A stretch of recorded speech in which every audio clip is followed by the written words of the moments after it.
All right, we got our NBA totals up for Saturday, October 29th. We got 6 games on the board. It has not been going well for totals at all, or my sides as well. But, some things I found really interesting in yesterday's game, like the Heat decided not to score in the second half, which really hurt us getting over the total. That line dropped significantly, too, so people were right.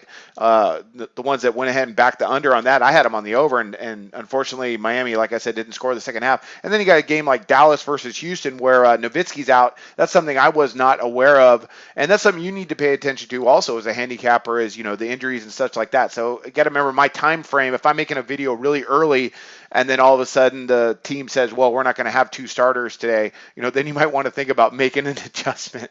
Unless you faded me, then you're probably on the right side.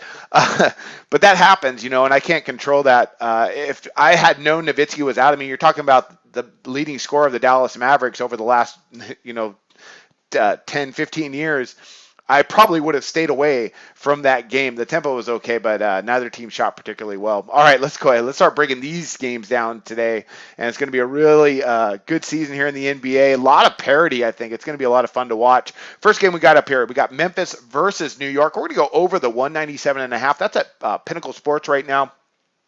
I'm fascinated at this total here. The fact that Memphis got up 80 attempts versus Minnesota in their opener, and then New York scored nothing versus Cleveland. They looked absolutely terrible. But I feel like they're going to get back home now. They have the talent to put up some points.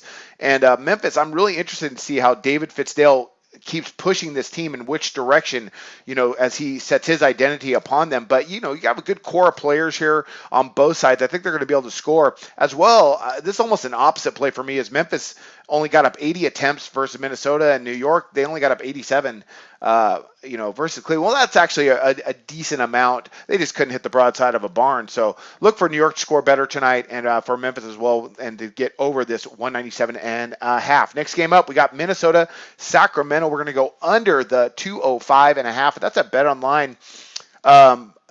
This one right here, I think this is kind of going to be more of a defensive-minded game. I think we saw that with Sacramento as they took on San Antonio. They got up just 70 attempts as Dave Jorger begins to, set his print on the Sacramento team, focusing them on defense first. You got Minnesota. They look really young and, they look really young and talented. They are really young and talented, but they look to be a little bit better this year across the board as Tom Thibodeau starts to take over, but still 205.5.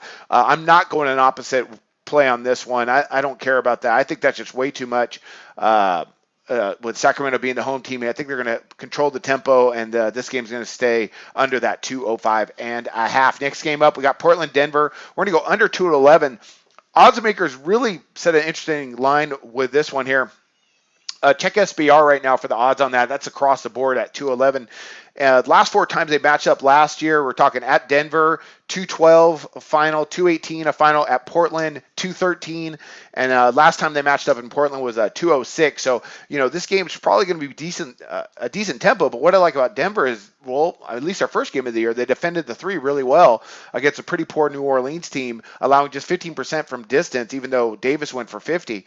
So if they can defend the perimeter like that against Portland, they're going to have a good shot to keep them to a reasonable number, which is going to help stay under this 211. I think that's just a bit too high for this affair, even though traditionally these teams, go over 200 points. I think we're going to end up, somewhere around that 205 or under, I think. So 211 is a bit too much for me on this one, so I'm going to go under that. Next matchup, we got New Orleans and San Antonio. We're going to go under the 205, and that's at Bookmaker right now. 3 out of the last 4 times the teams have played, they've been pretty much well under this number. I can see why odds makers said it that way, though, with Gentry, wanting to go tempo. San Antonio gets their first home game now of the year, so they're going to be able to score against not a very good defensive team in New Orleans, but I think it's going to be in so much that they're going to win this game pretty significantly.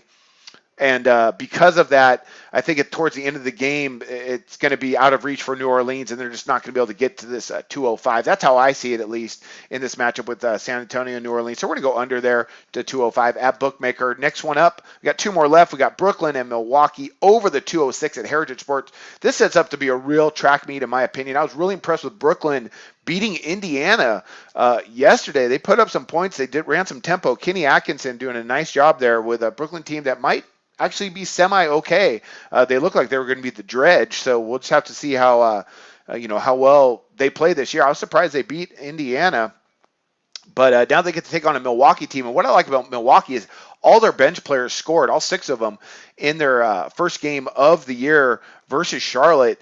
And they got up 96 attempts as well. So, look for Milwaukee to really control this tempo and for this game just to get up and down. Brooklyn coming off a back-to-back. I don't think they're going to be able to defend the Bucks very well. And Milwaukee has not been a really good defensive team over the last couple seasons. So look for this game really to be two teams getting after it on the offensive end. So I look for over that 206. Finally, we've got Chicago and Indiana. I actually have a play on this on my other video. We're going to go over the 211 right now. That's across the board at SBR. Chicago, they got 92 attempts against Boston, but also they didn't play a lot of defense. They really, they allowed Boston to shoot 50%, from the floor, and that's something that could come into effect if they do that again against an Indiana team who's really gone high tempo with like Brooklyn. They got up 98 attempts. They put up a lot of points versus Dallas in their opener as well. So, and I look for Indiana actually to bounce back from that bad loss yesterday, even though it's off a back-to-back. Chicago, not very deep in the bench. And Hoiberg, he wants to spread them out. And he wants, that's kind of the flow of the NBA nowadays, is getting that pace and space. I've talked about that a million times in the past, and I see that happening tonight. So 211, there's a reason why this game is set so high. This should be a really fun one to watch, and I think it's going to go down to the wire. So this is going to be a great one to watch here between Chicago and Indiana.